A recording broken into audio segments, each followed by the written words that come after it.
Most cities in the world, though they might have very business-like administrations, would never be confused with a business. And few businesses run the risk of being mistaken for cities.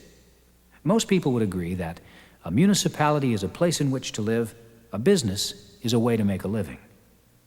But there are exceptions to every rule. What you're about to see and hear is a case study of one exceptional enterprise.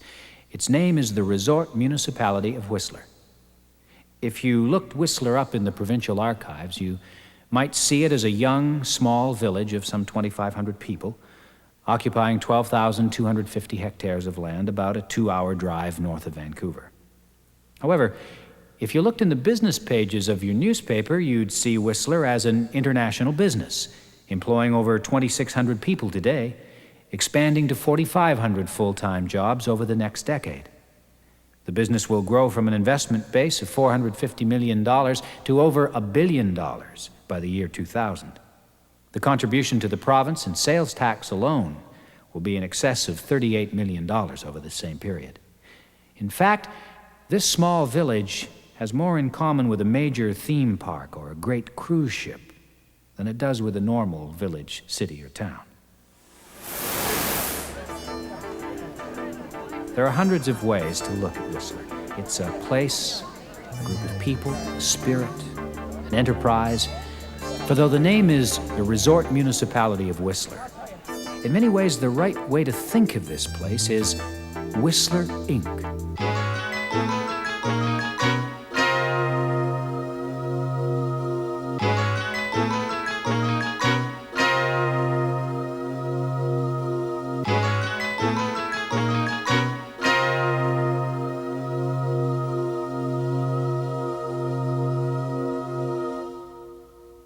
The year is 1964.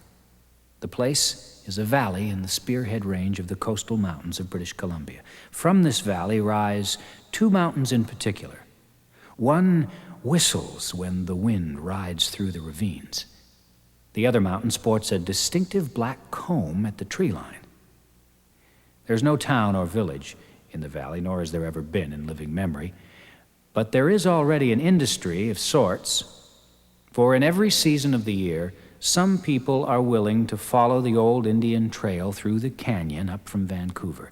They come to fish the famous lakes in the region. They come to hike through the forests.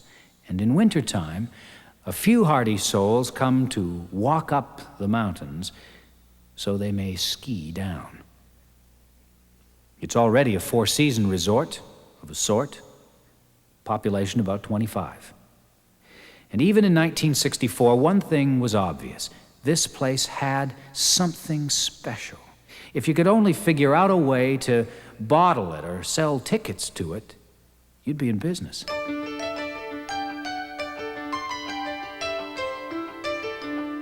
1965, and someone had figured out a way to sell tickets to it, Garibaldi Lifts. Now, at least when the snow's deep, Whistler is a business. Whistler is in the uphill transportation business. Every winter weekend, a few ski fanatics would bump up over the gravel road and line up for the great skiing that lay just up ahead. By 1975, there would be 2-hour lineups for the gondola. But come Monday, the steel cables and the aluminum pods hung idle. Even if every existing bed in Whistler Valley had been filled with people eager to ski, there wouldn't have been enough revenue in the enterprise to make it worthwhile to turn on the generators. But when a few people began to really think beyond uphill transportation, to imagine what Whistler could be, what it should be,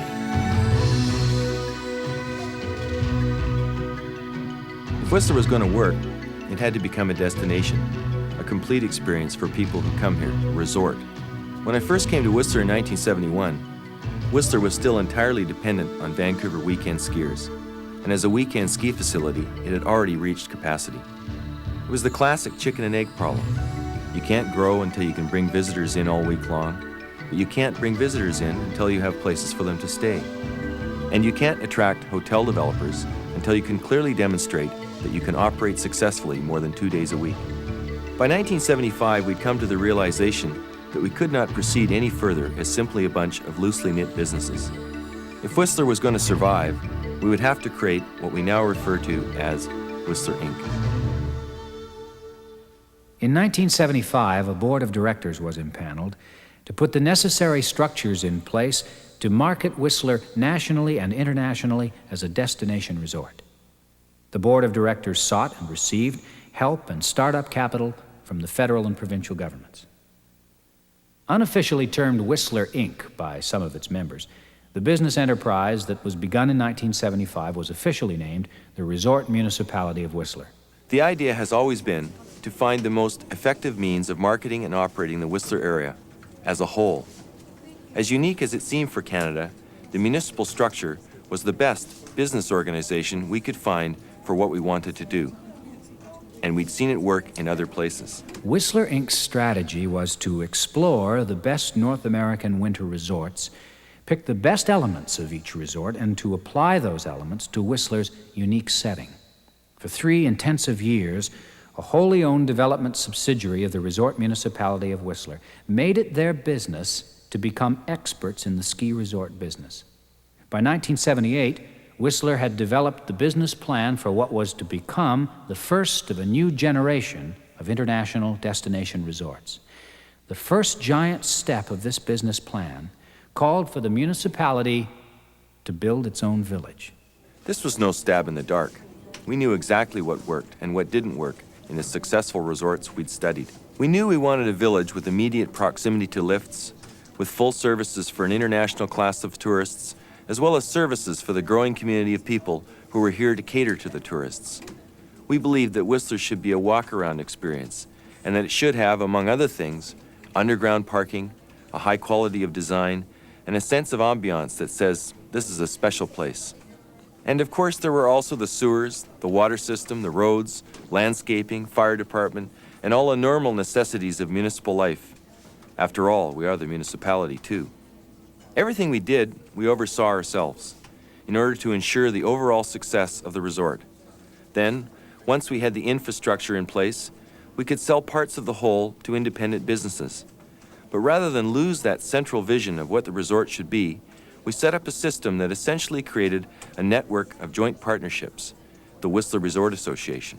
Like so much of the Whistler experience, the idea behind the Whistler Resort Association was unique to Canada, but familiar in places like Aspen and Vail, areas with a history of developing destination resorts.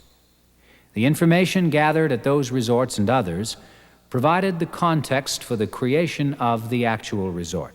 While the village took shape in the valley, connecting lifts were being installed on Whistler Mountain and on a new addition to the scene, Blackcomb Mountain. An amazing transformation had taken place. In the space of a few years, and according to plan, a model resort was born. This was the first of many major triumphs for Whistler Inc., but it was far from being the last.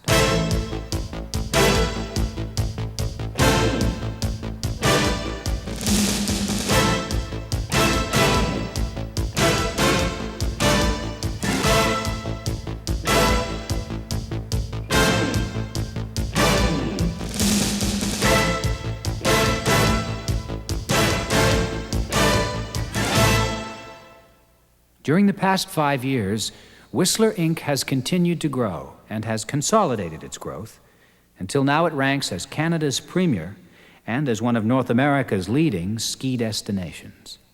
Where once Sun Valley was the #1 ski resort for the Pacific Northwest, now Whistler stands as the #1 resort area. From one business in uphill transportation, Whistler Inc. has grown to encompass over 350 businesses. Ski operations, hotels, restaurants, shops, nightclubs, transporting companies, all divisions of Whistler Inc. Whistler activities have encouraged nearby Pemberton to build a new golf course and an airport with a state-of-the-art landing system. Whistler provides employment to over 500 people who live in Squamish and travel to work on a regularly scheduled employee bus system. As a municipality, Whistler supports over 1/2 of the cost of education in the entire Howe Sound district. Yet, in a most significant sense, This is just the beginning for Whistler, Inc. As successful as we've been, we are still primarily a winter resort destination. And as was the case in the 1970s, we've achieved a kind of plateau. We have a greater natural opportunity for developing spring, summer, and fall visits than any other North American mountain resort we've studied.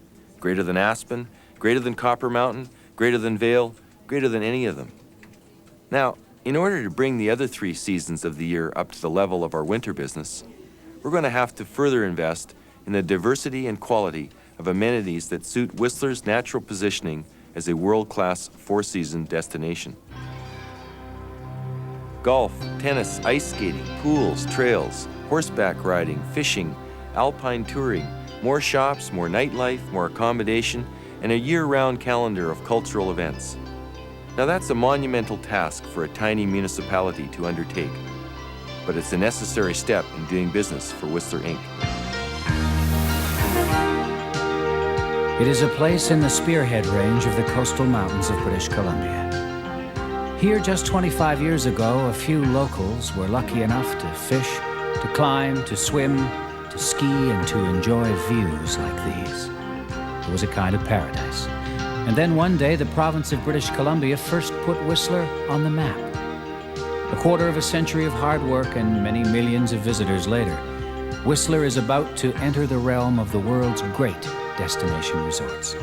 This year alone, Blackcomb Mountain will invest more than $25 million in new high-speed lift technologies.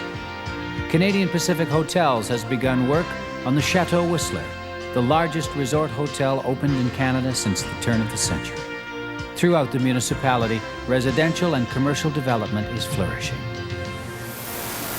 More than 350 businesses who are partners with Whistler, Inc. look to us for the services, the amenities, the attractions, the marketing, the attention to detail, and the single-mindedness of purpose that will distinguish Whistler as a 4-seasons destination resort second to none.